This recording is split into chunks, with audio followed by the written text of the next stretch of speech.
नमस्कार, आचीवर medical counselling सेंटरमध्ये तुमचं स्वागत आहे।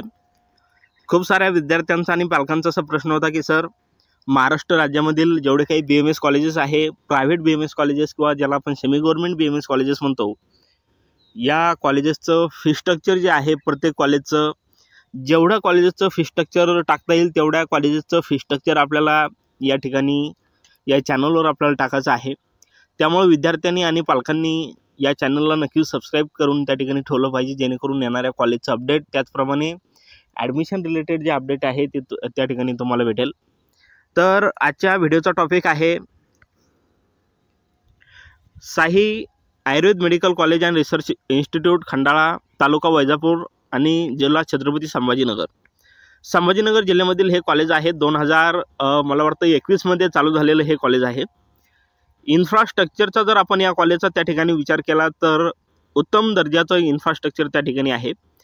या Sai Ayurved medical college and research institute Khandala या कॉलेजला आपण त्या ठिकाणी प्रत्यक्ष भेट दिलेली होती, तेथील विद्यार्थ्यांशी संवाद साधलेला होता आणि त्या कॉलेजचं फीडबॅक त्या ठिकाणी घेतलेलं आहे। महाराष्ट्रातील जवळपास 90 ते 95% कॉलेजेसचं जे काही फीडबॅक आहे BMS कॉलेजेसचं, ते आपण त्या कॉलेजला प्रत्यक्ष भेट देऊन आणि आपले मागील वर्षी किंवा मागच्या काही वर्षापासून जे काही विद्यार्थी आपल्यामार्फत लागलेले आहेत त्या विद्यार्थ्याचं त्या ठिकाणी आपण फीडबॅक घेतलेला आहे। त्यानुसार आपली रँकिंग त्या ठिकाणी आपण बनवलेली आहे। तर हे जे कॉलेज आहे Sai Ayurved medical college and research institute Khandala, हे त्या ठिकाणी या कॉलेजचं इन्फ्रास्ट्रक्चर जर आपण बघितलं तर उत्तम दर्जाचं इन्फ्रास्ट्रक्चर त्या ठिकाणी आपल्याला आढळून आलेलं आहे। वैजापूर तालुक्यापासून जवळपास 15 ते 20 किलोमीटर अंतरावर असणारं हे कॉलेज आहे। शिरूर बंगला ते वैजापूर या हायवेवर त्या ठिकाणी हायवेलगतच असणार हे कॉलेज आहे। बाजूला त्या ठिकाणी फार्मसी कॉलेज आहे। बाजूला आपण जर विचार केला तर जवळपास त्या ठिकाणी जो परिसर आहे तो त्या ठिकाणी म्हणजे सिटीमध्ये हे कॉलेज नाही आहे, तर खंडाळा हे जे काही आठवडी बाजार ठिकाण आहे त्यापासून जवळपास 3 ते 4 किलोमीटर अंतरावर असणार हे कॉलेज आहे। या कॉलेजचं फी स्ट्रक्चर आपल्याला आज या व्हिडिओमध्ये बघायचं आहे। या कॉलेजचं फी स्ट्रक्चर आता जवळपास आपण जेव्हापासून या कॉलेजची सुरुवात झालेली आहे तेव्हापासून 2024 पर्यंत या कॉलेजमध्ये 2,55,000 एवढी फीस त्या ठिकाणी आकारली जायची। आणि या कॉलेजचं विशेष म्हणजे जरी ही कॅटेगरी वाईज फी स्ट्रक्चर तुम्हाला या ठिकाणी दिलेली असेल तरीसुद्धा मात्र मागच्या वर्षीपर्यंत त्या ठिकाणी ओपन कॅटेगरीची फीस सर्व कॅटेगरी करून आकारल्या गेल्याची आपल्यापर्यंत माहिती आहे। तर ज्याही विद्यार्थ्यांना हे कॉलेज भेटणार आहे किंवा यावर्षी भेटेल अशा विद्यार्थ्यांना मी सांगू इच्छितो की ओपन कॅटेगरीची फीस तुम्हाला त्या ठिकाणी तयार ठेवायची आहे, कारण महाराष्ट्रातील बरेचसे असे काही कॉलेजेस आहेत जे त्या ठिकाणी ओपन कॅटेगरीची फीस घेतात आणि नंतर तुम्हाला त्या ठिकाणी स्कॉलरशिप येते। खूपच कमी कॉलेजेस आहे, 15 ते 20च असे कॉलेजेस आहेत ते त्या ठिकाणी कॅटेगरीची फीस विद्यार्थ्याकडून आकारतात, मात्र बाकीचे कॉलेजेस जे आहेत ते त्या ठिकाणी ओपन कॅटेगरीची फीस घेत असतात। नंतर मात्र तुम्हाला त्या ठिकाणी स्कॉलरशिप येणार आहे। आता यांनी जी काही फीस दिलेली आहे ही कॅटेगरी वाईज फीस दिलेली आहे। आपल्याला या ठिकाणी tuition fee, development fee, total fees, tuition plus development fee, त्याप्रमाणे डिपॉझिट जे आहे कॉलेजचं, त्याच्यानंतर insurance, hostel fees, mess fees, ही माहिती आपण या व्हिडिओमध्ये बघणार आहोत। व्हिडिओ आवडल्यास व्हिडिओला लाईक करा, चॅनलला सबस्क्राईब करा, त्याचप्रमाणे गरजू विद्यार्थ्यांना हा व्हिडिओ नक्की शेअर करा, जेणेकरून त्यांनाही या व्हिडिओचा त्या ठिकाणी फायदा होईल, त्यांनाही त्या ठिकाणी फी स्ट्रक्चरविषयी त्या ठिकाणी माहिती होईल। ओपन कॅटेगरीच्या कॉलेजला जी काही फीस आहे ही ट्युशन फी 1,45,996, डेव्हलपमेंट फी 16,054 एवढी आहे। टोटल जर आपण बघितली तर 1,62,000 जी की प्रत्येक वर्षी त्या ठिकाणी लागणारी ही फीस आहे 1,62,000।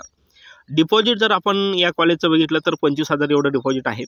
आता बरेचसे विद्यार्थी आहेत ज्यांचा असा प्रश्न असू शकतो की सर आम्हाला ॲडमिशन घ्यायचं आहे, समजा आम्हाला फर्स्ट राऊंडमध्ये हे कॉलेज भेटलं, आम्हाला सेकंड राऊंडला जायचं हे कॉलेज नको आहे, तर अशा विद्यार्थ्यांनी फक्त त्या ठिकाणी ट्युशन फी, डेव्हलपमेंट फी आणि टोटल म्हणजे ट्युशन प्लस डेव्हलपमेंट फी पे करावी लागणार आहे आणि 25,000 एवढं डिपॉझिट या विद्यार्थ्यांना पे करावं लागणार आहे।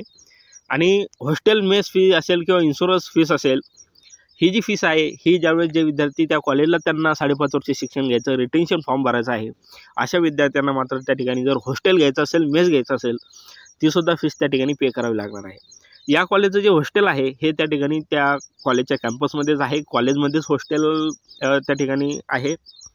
त्याच्यानंतर हॉस्टेल आणि मेस फीस जर आपण या ठिकाणी बघितली तर 15,000 इन्शुरन्स आहे, hostel fees per year fees आहे 75,000 आणि मेस फीस 30,000 एवढी पर इयर त्या ठिकाणी आहे। एकूण जे काही टोटल बजेट आहे हॉस्टेल मेस प्लस इन्शुरन्स 1,20,000 एवढं आहे. तर ज्याही विद्यार्थ्यांना ह्या कॉलेजला रिटेन्शन फॉर्म भरायचा आहे, हॉस्टेल घ्यायचं, मेस घ्यायचं, अशा विद्यार्थ्यांना 1,62,000 फीस प्लस टोटल जी फीस आहे हॉस्टेल म्हणजे ग्रुप बी साठीची, ग्रुप एची जी काही फीस आहे त्याच्यामध्ये ट्युशन फी, डेव्हलपमेंट फी आहे आणि ग्रुप बीमध्ये त्याच्यामध्ये insurance plus hostel fees plus mess fees total जे काही आहे 1,20,000 आहे. ग्रुप ए प्लस ग्रुप बी म्हणजे ग्रुप एसाठी जी काही टोटल फीस आहे ती आहे 1,62,000 ओके आणि प्लस 25,000 डिपॉझिट. त्याच्यानंतर या ठिकाणी सुद्धा hostel fees, mess fees, insurance fees आणि ग्रुप बीमधील टोटल फीस 1,20,000. ही टोटल जी फीस आहे ही या विद्यार्थ्यांना पे करावी लागणार आहे. 1,62,000 प्लस 25,000 प्लस 1,20,000 एवढी फर्स्ट इयरसाठी फीस त्या ठिकाणी पे करावी लागणार आहे. या ठिकाणी हॉस्टेल जे आहे हे त्या ठिकाणी ऑप्शनल आहे. मुलींचं आणि मुलांचं दोन्हीसुद्धा हॉस्टेल या ठिकाणी अवेलेबल आहे. त्याच्यानंतर नेक्स्ट कॅटेगरी जर आपण या ठिकाणी बघितली तर OBC, SCBC, EWS और ACBC, त्याच्यानंतर EBC कॅटेगरी.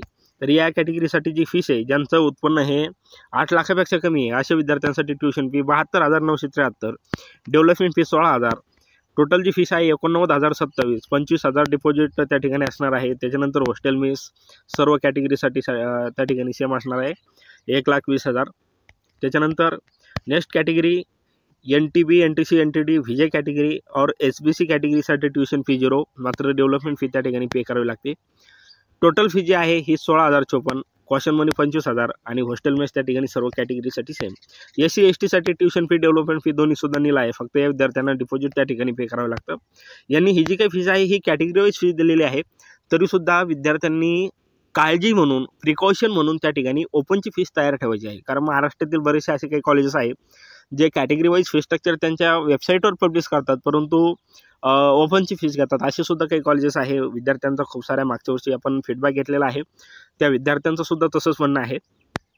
त्याच्यानंतर इन्स्टिट्यूशनल कोटासाठी जर तुम्हाला मॅनेजमेंटमधून ॲडमिशन घ्यायचं असेल तर 4,37,838 एवढी ट्युशन फी, 48,162 एवढी डेव्हलपमेंट फी आणि टोटल जी काही फीस आहे मॅनेजमेंटसाठी ही 4,86,000 ही प्रत्येक वर्षी तुम्हाला लागणारी फीस आहे. ओके, आता 4,86,000 प्रत्येक वर्षी एवढी फीस पे करायची आहे. 25,000 डिपॉझिट आणि हॉस्टेल मेस या मॅनेजमेंटसाठी सुद्धा सेम त्या ठिकाणी आहे. तर हे जे काही फी स्ट्रक्चर आहे हे मॅनेजमेंटचं आहे. NRIचं जे काही फी स्ट्रक्चर आहे या ठिकाणी तुम्ही बघू शकता. टोटल 8,10,000 फीस आहे. हॉस्टेल मेस त्या ठिकाणी सर्व कॅटेगरीसाठी, सर्व कोटासाठी त्या ठिकाणी सेम आहे. तर ही जी फीस आहे ही त्या ठिकाणी आपण Sai Ayurved medical college and research institute Khandala, Vaijapur district, Chhatrapati Sambhajinagar. तर वैजापूरपासून हे जवळपास 15 ते 20 किलोमीटर अंतरावर असणारं हे कॉलेज आहे. तर ज्याही विद्यार्थ्यांना या कॉलेजला ॲडमिशन घ्यायचं असेल अशा विद्यार्थ्यांनी ही जी काही फीस आहे ओपनची फीस त्या ठिकाणी बघून घ्या, जेणेकरून जरी या कॉलेजनं त्या ठिकाणी ओपनची फीस घेतली तरीसुद्धा ऐनवेळी त्या ठिकाणी तुमची दैन होऊ नये फीस गोळा करण्यामध्ये. त्यासाठी ओपनची फीस स्वतःपर्यंत तयार ठेवणं गरजेचं आहे. आणि जर कॅटेगरीची फीस घेतली तर त्या ठिकाणी उत्तमच असणार आहे. तर या व्हिडिओमध्ये आपण Sai Ayurved medical college and research institute Khandala, Vaijapur तालुक्यातील हे कॉलेज आहे, याचं फी स्ट्रक्चर बघितलं आहे. व्हिडिओ आवडल्यास व्हिडिओला लाईक करा, चॅनलला सबस्क्राईब करा आणि गरजू मुलांना हा व्हिडिओ त्या ठिकाणी शेअर करा. या ठिकाणी आपण थांबूया. धन्यवाद.